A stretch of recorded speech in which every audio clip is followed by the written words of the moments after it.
Ya Muhammad salawat.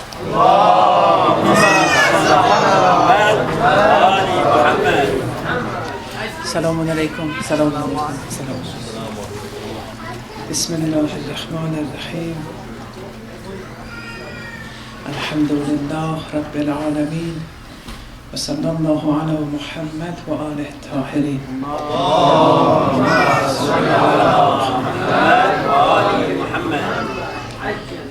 First, I would like to offer my condolences on the occasion of the demise anniversary of Lady Khadija alayhi salam. And I was hoping to speak about certain aspects in relation to marriage and women, but because of the discussions of the previous night, it's extended a bit. But inshallah, I will speak about it either tomorrow or the day after. Also, I would like to offer my condolences to the families of those martyred in Kuwait today. And Muslims have to know that their silence when oppression is happening in the world, and they remain silent in relation to that oppression will come to them eventually. The key is one has to always voice one's opposition to these forms of oppressions. Otherwise, sooner or later, one will be drowned in it themselves. Okay, continuing with discussions that we were having for the last few nights. There were some questions that people had emailed me with, and I don't want to go through them one by one, but just in note form, I just want to mention a few things.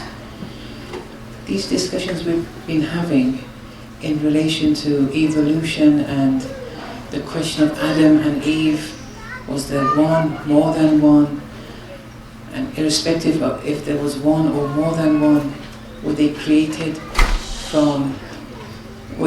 given birth to by apes or Neanderthals, or were they created from earth? All this, it has no negative bearing on Tawheed, because all this is manifesting Tawheed, or in other words, it's manifesting existence, and Allah is pure existence. هو الأول والآخر والظاهر والباطن. Nothing can go against existence. Nothing is existence free. To say one understanding goes against Tawheed, no, there's no need to say that. This has no bearing on Tawheed, whichever interpretation one takes. Another point is, yes, if we don't use any Quranic references and we want to look at it purely rationally, without any reference to verses of the Quran, yes, it's okay, it's possible, it's rationally possible. Or in other words, it's not rationally impossible for an ape or a Neanderthal to give birth to a human being. It's not impossible. We don't have to, no one can make that claim. It is possible. But it's a Quranic discussion we're having, and we want to see, according to the Quran, which position was favored more. Another point was, although we did mention this, that Nabi Adam alayhi salam had no parents. And that was a key point here. Because if you're given birth to by an ape or a Neanderthal, you have parents. Nabi Adam alayhi salam had no parents.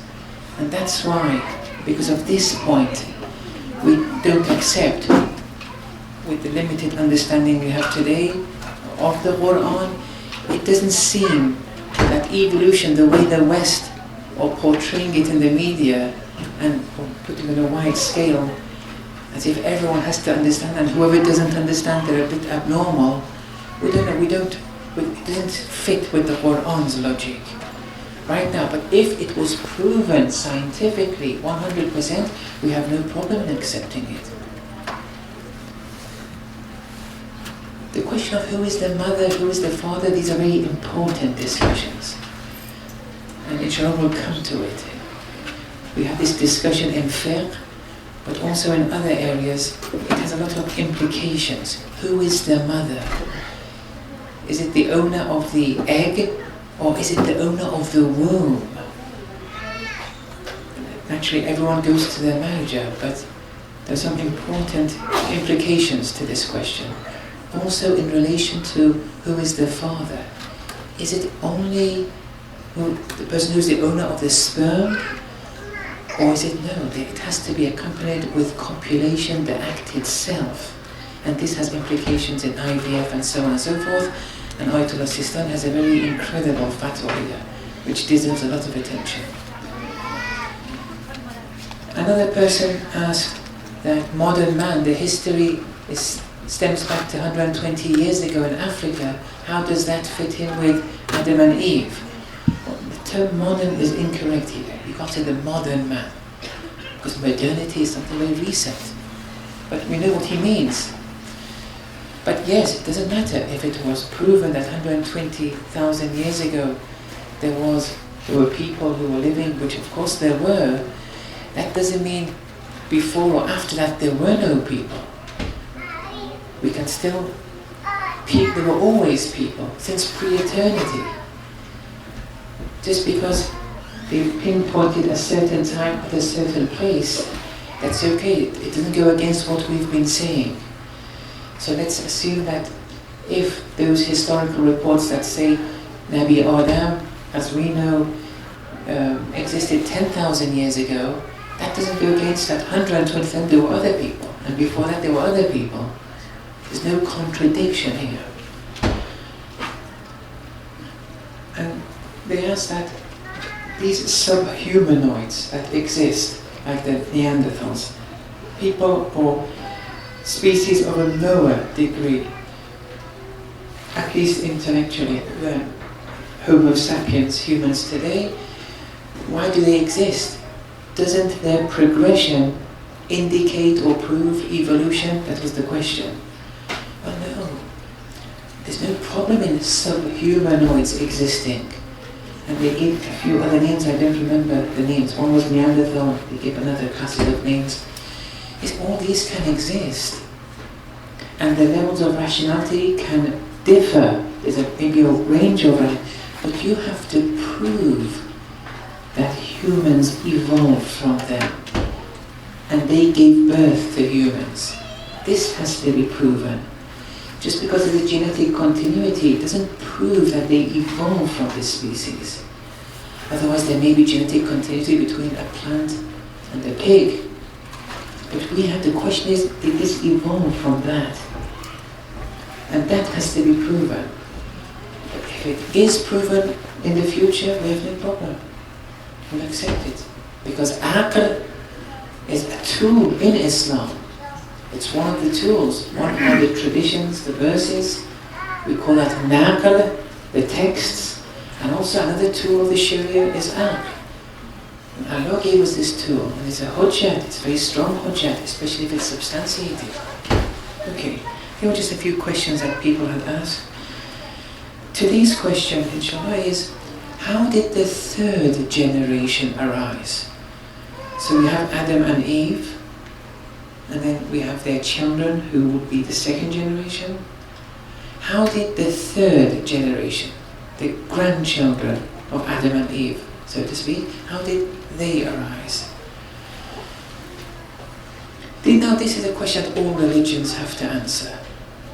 Something that's not only specific to Islam, all Sharias, all religions, those who believe in the halal and the haram, they have to pose this question and answer it in some way or form. This is not strictly an Islamic issue. All religions should have an answer to this question. Now, in relation to Adam and Eve and their grandchildren, the third generation, and how they arose, we want to approach this subject tonight, inshallah, at the time we have, and inshallah we should be able to finish it. Before we start and we go through the different theories that exist, just one preliminary point I want to mention, and that's in relation to the fitrah. Fitrah being that immaterial, innate nature upon which the soul is created. We discussed it a few days ago. فطرة الله التي فطر الناس عليها. This fitrah, that Nas people were created.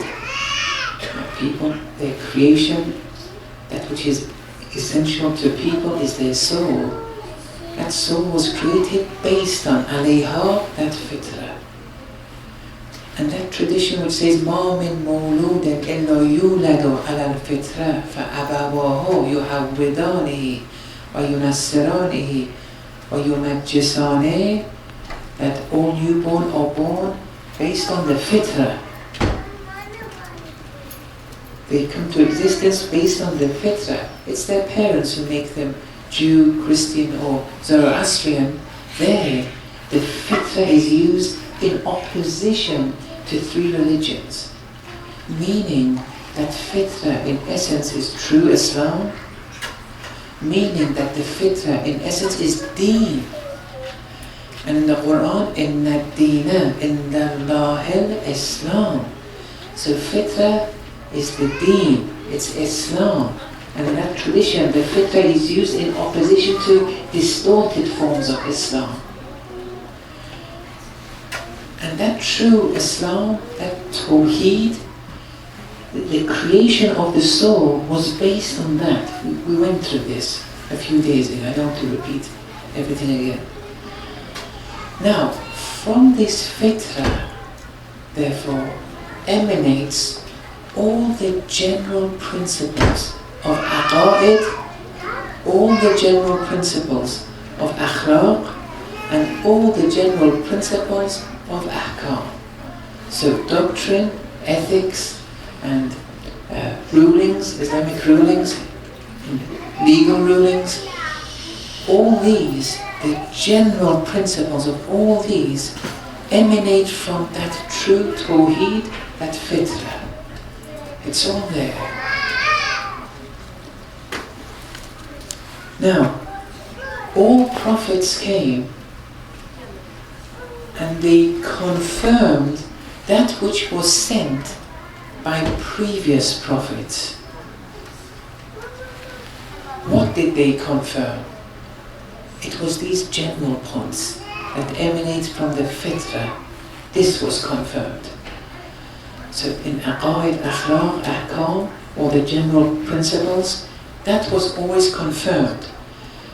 So a prophet would come, give the rulings, the doctrine, the akhlaq, then a succeeding prophet would come and confirm that which preceded him in the general and universal principles that emanate from Tawheed, that emanate from the fitrah. In chapter 5, verse 46, in relation to the Injil, the New Testament, the Quran writes, فِيهِ هُدًى وَنُورٌ. There's guidance in it, there's light in it, in the Injil. مُصَدِّقًا لِمَا بَيْنَ يَدَيْهِ مِنَ التَّوْرَاةِ. And here, Nabi Isa, he's confirming that which preceded it. Preceded the Injil, the New Testament. What preceded it? The Torah, Nabi Musa's book. And Nabi Isa came and confirmed that which preceded it. Because the fitrah, according to the chapter of the Holy Quran, لا تبديل لخلق الله, if I'm not mistaken. There's no, in relation to the fitrah, the creation of the fitrah, there's no change in relation to it. There's one fitrah. It doesn't change. It can be veiled or unveiled. It can be actualized or not actualized. But the fitrah is one, its essence is one, because Tawheed is one. And that's why religion can only be one. Remember, Allah is quote that Tawheed is Abul Adiyan, the father of all religions. But its children, some are Salihah, some are Talihah. Some are righteous, some are not. It all emanates from Tawheed. Religion is one, it's Tawheed. So yes, Nabi Isa would confirm that which preceded him from the Torah.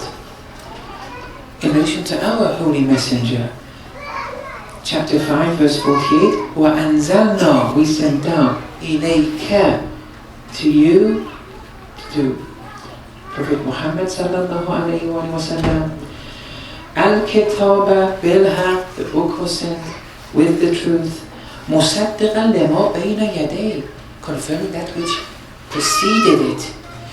What was confirmed? The Fitrah, the Tawheed, that one deen, not any distorted form, and they were the general principles which emanate from Tawheed. General principles in aqa'id, doctrine, akhlaq, legal rulings and other things. Okay.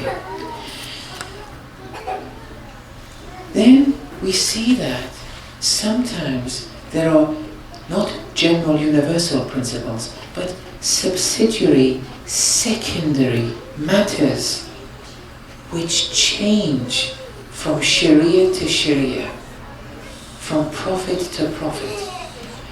At the end of the day, they're aspects of Deen, but we do see a change according to the Holy Quran. For example, X action is halal according to one Sharia. When the succeeding Sharia arises, that X action which was halal becomes haram. Or vice versa. X action was haram in a Sharia. When the succeeding Sharia comes, or the succeeding Prophet comes, or Rasul comes, it makes it halal. It abrogates that which existed before. It doesn't confirm that which it was preceded with. Now this deserves attention now. There's something has to be answered. And all this has implications to our main discussion tonight. That's why it's an important introduction before we get to the main point tonight. So here, مُصَدِّقًا لِمَا بَيْنَ يَدَيْهِ, when we see these differences in actions, it doesn't happen in aqa'id, but in actions it does happen, in legal rulings. Here, saying that this Prophet came confirming that which preceded it, that doesn't qualify anymore. It does qualify in relation to aqa'id, akhlaq and the general legal rulings, but in some legal rulings it doesn't qualify. One example, chapter 4, verse 160, فَبِظُلْمٍ مِنَ الَّذِينَ هَادُوا, as a result of the oppression executed by the Jews, حَرَّمْنَا عَلَيْهِمْ طَيِّبَاتٍ أُحِلَّتْ لَهُمْ, we prohibited for them that which we had made halal for them. وَبِسَدِّهِمْ عَنْ سَبِيلِ اللَّهِ كَثِيرًا. That was because of the oppressions they did. Another reason was because they were hindering people from Allah's way. Because of this, things that were halal was made haram. See, they were abrogated. The dilemma being, if religion is one, and all emanates from Tawheed, why this abrogation? Why has something suddenly changed? Religion is supposed to be one religion. And this is very clearly seen in chapter 3, verse 50, in relation to Nabi Isa. In the beginning of the verse, it's about وَمُصَدِّقًا لِمَا بَيْنَ يَدَيْهِ. Nabi Isa saying that I'm confirming that which preceded me, min at-Tawrat. The Torah came with its aqa'id, with its akhlaq, with its ahkam, rulings, and I'm coming confirming that which was in the that which was in the Torah, that which was in the Old Testament. But then he adds, وَلِأُحِلَّ لَكُمْ بَعْدَ الَّذِي حُرِّمَ عَلَيْكُمْ. But some of those things that were made haram for you, I've come and made halal for you. So this is a clear abrogation here. It was haram for them, certain things. The New Testament comes, a new Rasul comes, saying, what I'm saying is in conformity with that which preceded me, okay? But there are some changes made. That which is in conformity is the fitrah, tawheed, and the general principles of aqaid, akhlaq, ahkam, which emanate from it. But there are differences also. Why are there differences? This has to be explained a bit. How can aspects of deen, after all, alter? This has to be answered. In response to this question, when we look at insan and man, there are two dimensions you have to bear in mind. One is the fitri dimension, and that's the soul, which is immaterial, and the soul was created based on the fitrah, based on true tawheed, based on the deen, true religion, which is the general principles in aqaid and so on and so forth. Yes, so that doesn't change. That aspect of the soul does not change. Now you may not actualize the fitrah that you were created, your creation was based upon. You may not lead to its fruition. It may be actualized, it may not be. It may be veiled, it may be unveiled. But the fitrah is one.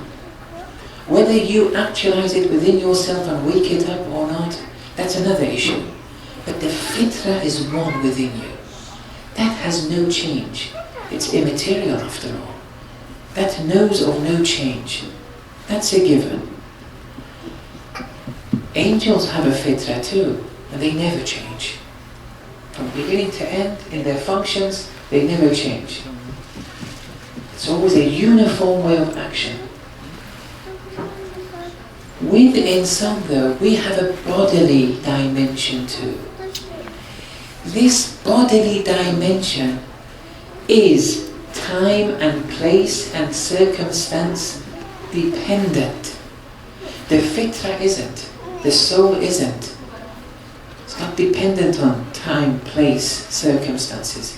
It's an immaterial reality, it is. The body though, the physical dimension of the human, that is susceptible to changes in time, place and circumstances.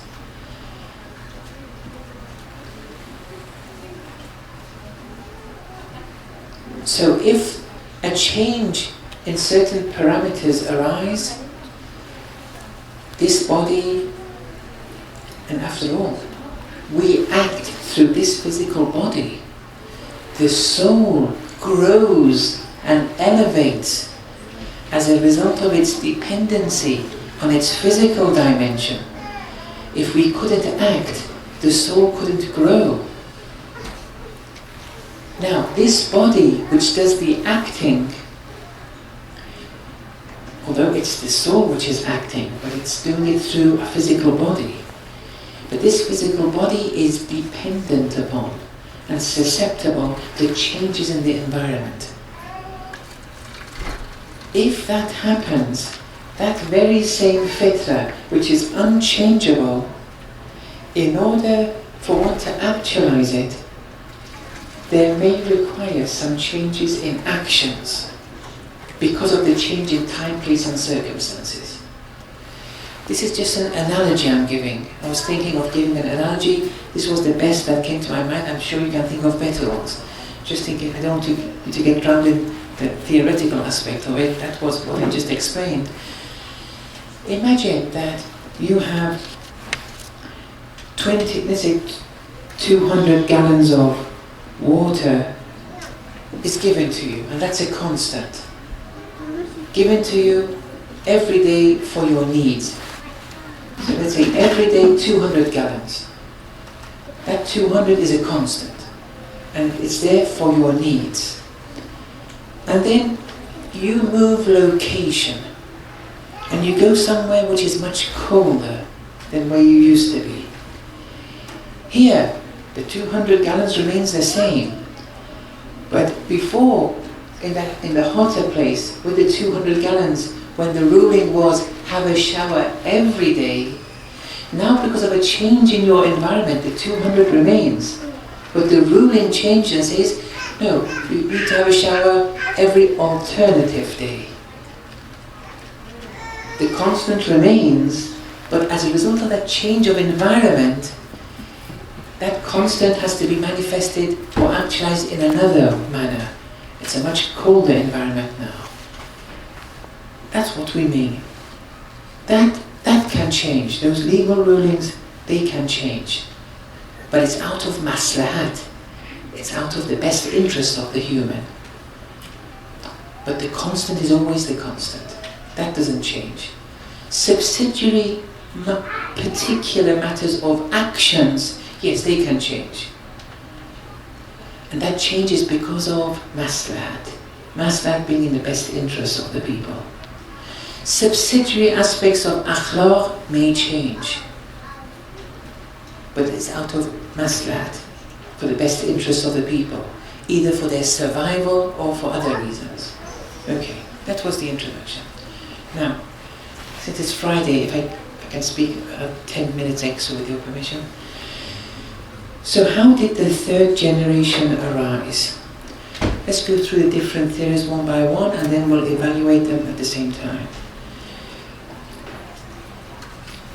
That which Allāmah Tabatabai ends with, and is his final position, is that the children of Adam and Eve, they married one another. What we call today incest, which is haram. So they married one another. If you say, well, how could that be? How could they marry? It's haram. Allāmah says that not all the muharramat are issued as muharramat from the beginning. Not even wajibat are issued as wajibat from the beginning. Because some people say there was no Sharia then. So it's okay if we give the green light to incest. No, maybe there was no Sharia. But Adam alayhi salam was insanul kamil. He had responsibility towards his children. He had responsibility, he had to guide them. It doesn't matter if there's no Sharia, but he has this responsibility and he has this duty to guide his children. But the issue is, are all the haram things issued from the beginning, from the time of Adam's children, were they issued from the very beginning, or no, were they issued gradually? The same happens with the wajibat. Did everything become wajib, and were they issued as wajibat from the very beginning? Or were even the wajibat, they were issued over time? Was fasting wajib from the very beginning of the mission of the Holy Messenger? Or what did it become wajib later? The answer is later. Zakat, later. Jihad, khums, all these came later. And even the muharramat, were they issued as muharramat, as haram things from the beginning? Or were they issued later, for whatever reason? Alcohol is haram, drinking it. Was that haram issued from the very beginning, even with our Holy Prophet, with Islam? The fact that alcohol is haram to drink, was this issued from the beginning of the mission, or was it issued later? The answer is it was issued later. Women were able to marry, Muslim women were able to marry non-Muslim men in the beginning. But non-Muslim women marrying non-Muslim men is haram. Was this haram issued from the very beginning, or did it come later? All these coming laters is because of a maslahat which existed. But we have this in our religions, previous religions, our religion in Islam, we have a lot of examples. There's no insistence that all the muharramat and all the wajibat were issued from the beginning for the people. True, for insan al-kamil, for the perfect man, for the ma'soom, since they know what is haram, all the harams, they know what is wajib, they would act on a par with the muharramat and the wajibat themselves. So the Prophet would pray before prayers became wajib. The Prophet would do all the wajibat before the wajibat would become wajib for the people, but the Prophet would do it. But here the question of incest, which is now the dilemma, no one is saying Nabi Adam did incest. The question is in relation to the second generation. Did they commit incest or not? Incest is haram, okay, no problem. But was this haram issued from the beginning or not? Allah Ta'ala says no, it wasn't issued from the beginning. And Nabi Adam gave the green light. He wouldn't do it himself, but he gave the green light. The haram wasn't issued out of maslahat, the best interest of the people. Like alcohol wasn't deemed haram from the beginning, like certain aspects of marriage and many other things out of maslahat. What was the maslahat here? Well, the human population had to continue. Then someone may say, look, this act of incest, intrinsically it's an act of vice. It's something bad. How can he come and give the green light to it? And this is a very important discussion which maybe you've all heard in relation to the Mu'tazilites and the Ash'arites. Do actions intrinsically have value? They're intrinsically good or bad? And because they're intrinsically good, Allah says do this. If it's intrinsically bad, Allah says don't do this, as the Mu'tazilites believe. Or are they free from this intrinsic value? This is a discussion between the Mu'tazilites and the Ash'arites. And many Shia theologians have become drowned in this discussion. Allah Ta'ala has a theory here. He doesn't believe that actions have intrinsic value themselves.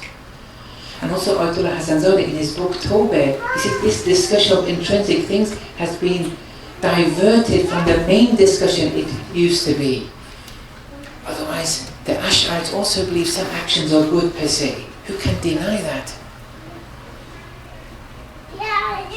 It's become very simplistic. It's evolved into a very simplistic issue, but the original discussion was something else. I don't want to get into that now.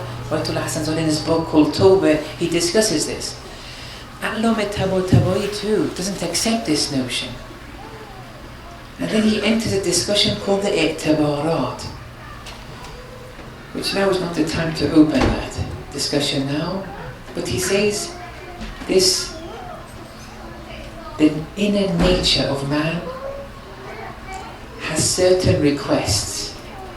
The inner nature, the tabi'ah of man has certain needs for it to reach its potential. That which enables that potential to arise,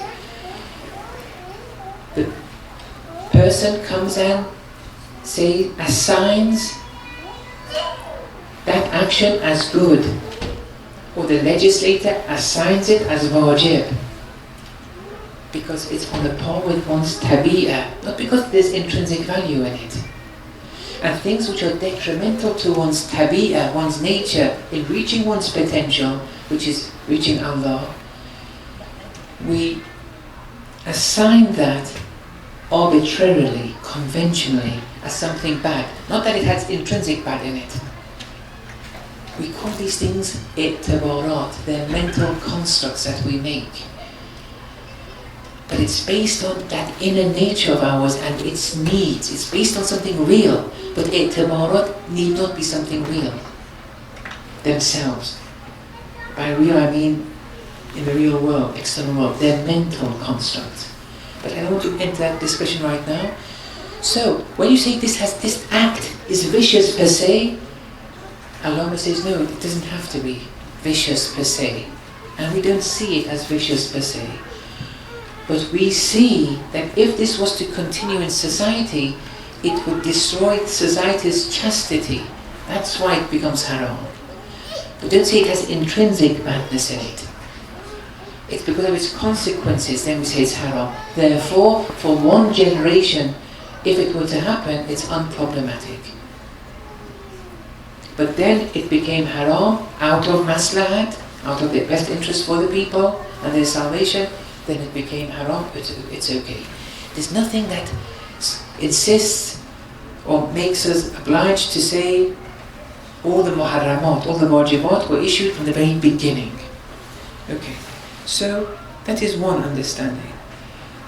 One other possible argument against this is that, and we have a tradition on this too, but this tradition, even if there was no tradition on this, it's an aqli notion, and that is animals don't commit incest. In the tradition, and Ibn Sina also has mentioned this, he says that once a horse was forced to mate with another horse, and that other horse was the first horse's sister, but they did it in the dark so the horse won't realize. After the mating process, the horse realized that it was his sister. The horse kept on hitting himself to the wall until it died. This notion, if it becomes substantiated, scientifically, that no animals, by their very nature, don't commit incest, this would be a strong argument against this position, because it's an ugly argument now. It's something fitly.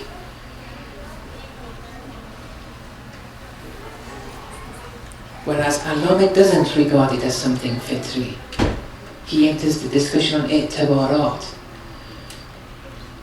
Unless, there are many discussions here. I mean, if I want to enter this very small point, we will need other preliminary points I need to mention, which I don't mind entering those discussions. It's just I don't want to bore you, because this discussion has continued for some time now. Some people have said, okay, can we move on to the next discussion?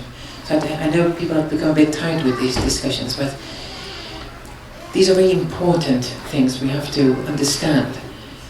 Yes, if you don't encounter people, if you don't guide people, if you don't face questions from your classmates, your workmates, and so on and so forth, these things aren't of much value for you. But when it comes to educating yourself, your children, your classmates, workplace, and so on and so forth, these questions are going to be asked. Either you want to answer them or not. If you want to answer them, I would advise you not to answer. Don't enter this area, because in 99% of the cases, you'll make a mess out of it, and then you'll be responsible. But if you want to enter this discussion, well, you have to learn. You have to learn these things. Another theory is that, and we have all kinds of traditions here. And when we have all kinds of traditions, it's very difficult to come to a conclusion. We have to stick with the zahir of the Quran. And actually, Allama favors this. With all these future theories, he says, look, these are all traditions. And it goes against the apparent prima facie meaning of the Quran. But the Quran has to be taken as the main criterion. If these other theories go against the logic of the Quran, we can't accept it. And that's why he accepts his theory. And that theory is on a par with the Quran, at least in the zahir of the Quran. It's on a par with the zahir of chapter 4, verse 1. We've discussed that at length. But another is that huris, now hur is a plural. It's a plural of hura, which is female, and a plural of ahwar, which is male. Some people think huris are only female. Hur, the word itself is a plural of hura, which is a female huri, and ahwar, which is a male huri. So everyone will have huris in the hereafter. There's no problem there, don't worry. But here, one theory, and we have traditions on it, that huris were created for Adam's daughters, and huris were created for Adam's sons. They mated, they produced.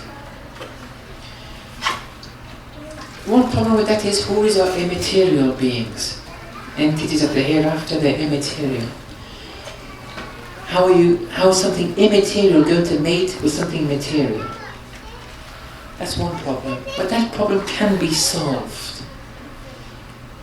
And this also requires a lengthy discussion. We can have it if you want.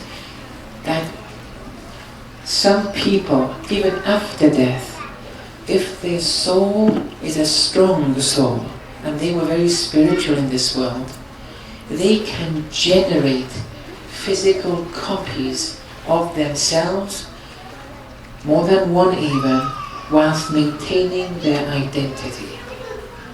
We have this, they're called the abdal. They can be living, they cannot be living. It's philosophically possible too. But if I were to explain the philosophy, I would have to go through maybe one lecture at least. So that's something to bear in mind. If you're interested in it, we can go through that. So houris too, they're heavenly entities, but they can generate physical copies of themselves. And then with that, if they do that, then they can mate and so on and so forth. But the problem is, since they're houris by essence, the Quran said in chapter 4 verse 1, خَلَقَكُم مِّن نَفْسٍ وَاحِدَةٍ. Allah created you, all humans, from a single substance. Here, if we bring this houri dimension into it, it would be خَلَقَكُم مِّن نَفْسَيْن, two different substances. Because at the end they're houris, their essence is different. Whereas when the Quran says خَلَقَكُم مِّن نَفْسٍ وَاحِدَةٍ, you were created from a single substance. So that would go against the logic of the Quran. It would go against this part of the Quran. Because it's not of the same substance. One is earthly, one is heavenly. Another theory is that Adam's children mated with jinns. Now with jinns, we don't have the same problem we have with the houris, because jinns are physical. But the other problem still exists, that they're of a different nature, different substance to humans. The Quran says, خَلَقَكُم مِّن نَفْسٍ وَاحِدَةٍ, a single substance. And Adam's mate was from the same substance, and all people are from the same substance. Nafs here, nafsu shay, haqiqatuhu, dhatuhu. The nafs of any given thing, it's its substance, it's a dhat, its essence, its truth. Here the truth of the jinn is something different to the truth of humans. It's not on a par here.